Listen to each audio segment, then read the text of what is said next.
विराट कोहली जब India T20 world cup जीता था तब विराट कोहली कुछ बोल रहे हैं, एक बार सुन लेते हैं।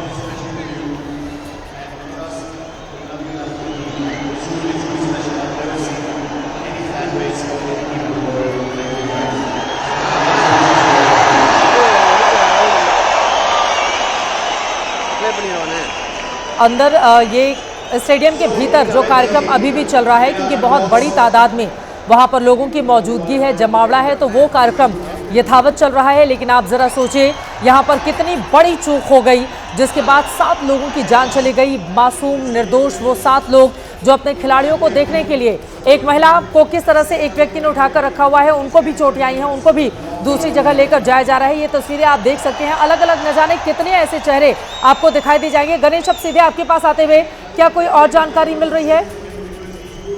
चल रहा है जैसा जीएस विवेक और आपने कहा, उसी वजह से एक कट शॉर्ट किया गया है कार्यक्रम, क्योंकि अगर ये कार्यक्रम नहीं होता तो शायद रिएक्शंस आते और शायद एक ही समय में भीड़ स्टेडियम के बाहर आना भी शुरू हो जाती। तो अब बाहर के भीड़ को मैनेज करने के लिए थोड़ा समय मिल जाएगा, उनको डिस्पर्स किया जाएगा फिर, क्योंकि बाहर आते समय भी संभवतः अगर भीड़ ज़्यादा हो गई भगदड़ मच सकती है। तो इसीलिए फेज़ वाइज वहाँ की भीड़ कम हो, बाहर एग्जिट हो, इस वजह से ये कार्यक्रम किया गया, ऐसी जानकारी मिल रही है। लेकिन बहुत बड़ा सवाल ये है, जो जीएस विवेक भी इस पर टिप्पणी कर सकते हैं, आप जानकारी दे सकते हैं कि क्या आज ही इसको करना ज़रूरी था, क्योंकि कल रात को मैच खत्म हुआ है।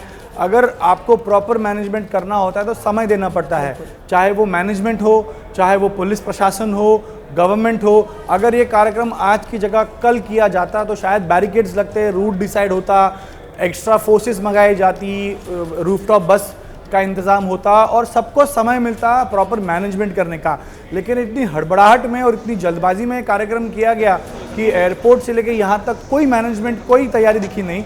तो संभवतः इसको टाला जा सकता था अगर एक दिन बाद इस विक्ट्री परेड को करते, शायद, ऐसा मुझे लगता है। चित्रा, ये बिल्कुल सही बात आपने कही है कि सरकार के पास अगर वो इंतजाम नहीं कर पा रही है, इतनी भीड़ को तत्काल मैनेज नहीं किया जा सकता है। और इसके पहले भी हमने देखा है भीड़ भरी जगहों पर किस तरह के हादसे होते रहे हैं। उससे सबक लेते हुए बेंगलुरु की पुलिस, इतनी चाक चौबंद रहने वाली पुलिस, वहां की ट्रैफिक व्यवस्था भी पूरी तरह से मुस्तैदी से रहती है। जब आपको पता है कि भीड़ आएगी, आपको पता है कि जो यंग जनरेशन के बच्चे हैं वो उत्साह में वहां पर बहुत बड़ी तादाद में, भले ही वो कहीं दूसरे गांव के रहने वाले हों, वो वहां से आएंगे अपने खिलाड़ियों को देखने के लिए, उनकी एक झलक पा जाने के लिए। तो यहां पर गलती की गई है। अगर गलती नहीं की गई होती तो इस तरह की तस्वीर वहां से दिखाई नहीं देती। आप सोचिए, गोद में उठाकर स्ट्रेचर पर लोगों को लेकर कैसे भागा गया है। न जाने कितने ऐसे लोग हैं, अभी तो 7 की जानकारी सामने आई है। कई लोग अभी अपनी जिंदगी के लिए अस्पतालों में संघर्ष कर रहे हैं। CPR देकर एक व्यक्ति की जान को बचाने की कोशिश की जा रही है। तस्वीरें आपके सामने है।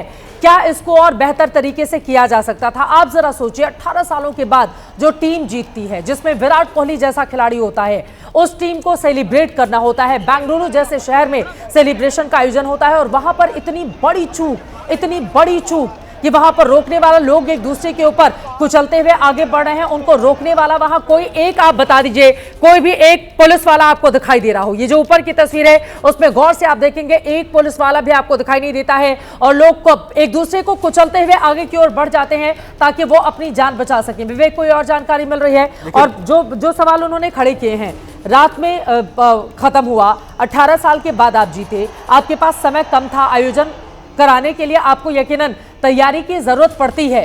तो क्या आनंद फानन में ये तुरंत श्रेय लेने की कोशिश के तहत वहां के सियासतदानों से भी ये सवाल पूछा जाएगा, क्या जरूरत थी दोपहर में ही आपको बुलाकर खिलाड़ियों से मुलाकात करने की? फैंस और खिलाड़ियों के बीच हो जाने देते, आपके पास तो पूरा वक्त था। लेकिन उसी समय जब सभी की निगाह लगी हो तो उसी समय बुलाकर खिलाड़ियों से फोटो खिंचवानी है। देखिए, 3 चीज़ें हैं। जो सबसे पहले जो गणेश ने कहा कि क्या ये पूरा एक दिन के लिए टाला नहीं जा सकता था, बहुत मुश्किल है टालना। उसकी सिंपल सी वजह ये है कि आरसीबी की टीम में कई ऐसे खिलाड़ी हैं, कुछ ऑस्ट्रेलियन खिलाड़ी हैं, जैसे जॉश हेजलवुड हैं, वो वर्ल्ड टेस्ट चैंपियनशिप खेले जाएंगे, तो ऑस्ट्रेलिया उनको वापस जाना है, तुरंत जाना है। तो कोशिश यहाँ पर ये की गई कि पूरा का पूरा जो आरसीबी की टीम है उनको जो है वो साथ में इकट्ठे रखें, क्योंकि उसके बाद इंडिया ए के लिए कुछ खिलाड़ी जाएंगे, उसके अलावा ऑस्ट्रेलिया के प्लेयर्स हैं, यहाँ पे अलग अलग देशों के प्लेयर्स हैं जो अलग अलग जगहों पे अपने इंटरनेशनल कमिटमेंट्स के लिए जाएंगे। तो कोशिश ये की गई थी कि तुरंत जो है अपनी पूरी की पूरी टीम जो जीती है उनको जो है इकट्ठे फेलिसिटेट किया जाए, क्योंकि इसके बाद मौका नहीं मिलता है। क्योंकि प्लेयर्स,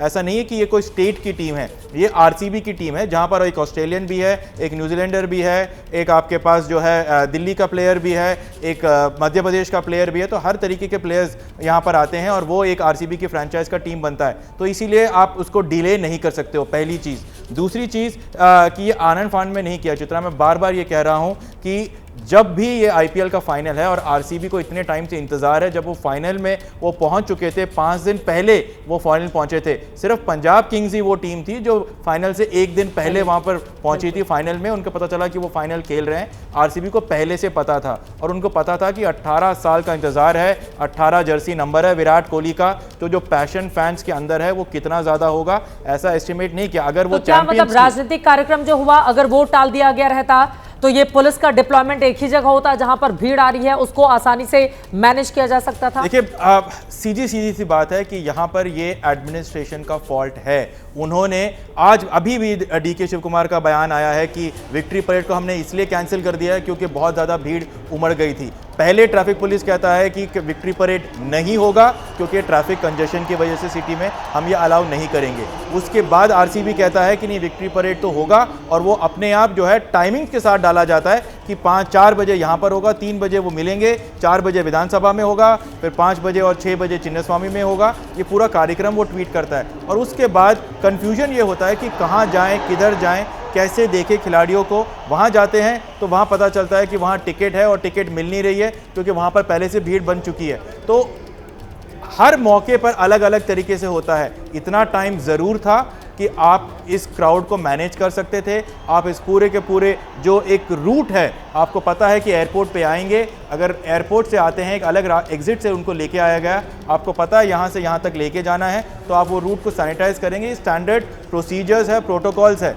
अब अगर ये एक पॉलिटिकल फेवर की तरह, पॉलिटिकल वैलिडिटी के लिए ये सब चीज़ किया गया और उसके चलते ये चीज़ हुआ, तो ये अलग है कि ये बात आरसीबी के फैंस को सेलिब्रेट करने का मौका था, ये किसी और के लिए क्रेडिट लेने का मौका नहीं था। और सबसे दुखद की बात ये है कि हमारा जो क्रिकेट का गेम है, इस पूरे देश में क्रिकेट को धर्म की तरह माना जाता है, लेकिन ये बहुत दुख की बात है कि जो फैंस आते हैं, चाहे वो स्टेडियम के अंदर हो, स्टेडियम के बाहर हो, वो आज भी पानी 3 गुना कीमत दे के लेते हैं, वो आज भी पुलिस वालों के जो है लाठीचार्ज खाते हैं, वो आज भी लाइन में 3-3, 4-4 घंटे रहते हैं, वो आज भी 5-5 घंटे पहले होटल के बाहर, स्टेडियम के बाहर सिर्फ एक झलक की खिड़की से एक झलक दिख जाए या बस एक बार वो स्माइल दे दे कोई विराट कोहली, या एक अगर बहुत अच्छी किस्मत रही तो एक ऑटोग्राफ ही मिल जाए। तो ये एक तरीका है इंडिया में जिस तरीके से फैंस इस गेम को बहुत बड़ा मानते हैं और हमेशा से फैंस की जो हालत है वो काफ़ी बहुत ज़्यादा ख़राब की गई है। और ये जो हम तस्वीरें देखते हैं,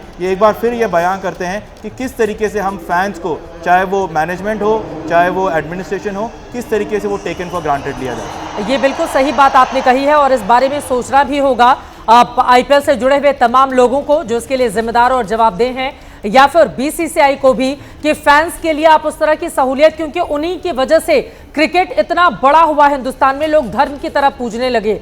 खिलाड़ियों की एक झलक पाने के लिए न जाने कहां से, आप जरा सोचिए, यहां पर बहुत लोग ऐसे भी होंगे जिनकी जेब में बहुत कम पैसे होंगे, हो सकता है वो पैदल आ रहे हो सकता है बस में वो भर के किस तरह से यहां पर पहुंचे वो उनको नहीं पता, लेकिन अगर वो इस तरह से क्रिकेट को पूजते हैं तो ये जिम्मेदारी उन लोगों की भी है कि आप अपने खिलाड़ियों की एक झलक के लिए पूरी तैयारी रखिए। आप कोई भी कंफ्यूजन पैदा नहीं कीजिए जिससे भगदड़ जैसे हालात पैदा हो। आप देखिए ये मेट्रो की तस्वीर है, मेट्रो में भी हालांकि हालात वहां पर काबू में रहे, अच्छी बात यही है, लेकिन भीड़ कितनी ज्यादा थी, उनको संभालना कितना मुश्किल होता। थोड़ी सी भी अगर यहां पर चूक हो जाती तो सड़क से लेकर मेट्रो हो, कोई भी जगह हो, हर जगह भीड़ ही भीड़ थी। ऐसे में बहुत जरूरी हो जाता है कि आप भीड़ को कंट्रोल करें। ये 4 अलग अलग तस्वीरें आपको दिखा रहे हैं बेंगलुरु में मौत की भगदड़ के बाद किस तरह के हालात पैदा हुए, और जो लोग आपको विधानसभा के बाहर, ये गेट है उसके बाहर आपको दिखाई दे रहे हैं, हाथ जोड़कर पुलिस वालों से निवेदन करते हुए कि भैया हमको अंदर आने दीजिए। 50,000 से ज्यादा लोगों की भीड़ चिन्नास्वामी स्टेडियम के बाहर थी। इस स्टेडियम के बाहर अफरा तफरी बहुत ज्यादा पैदा हो गई, जिसके बाद हालात वहां पर बिगड़े और फिर लोग एक दूसरे को कुचलते हुए आगे बढ़ गए। इस भगदड़ ने अब तक 7 लोगों की जान ले ली है।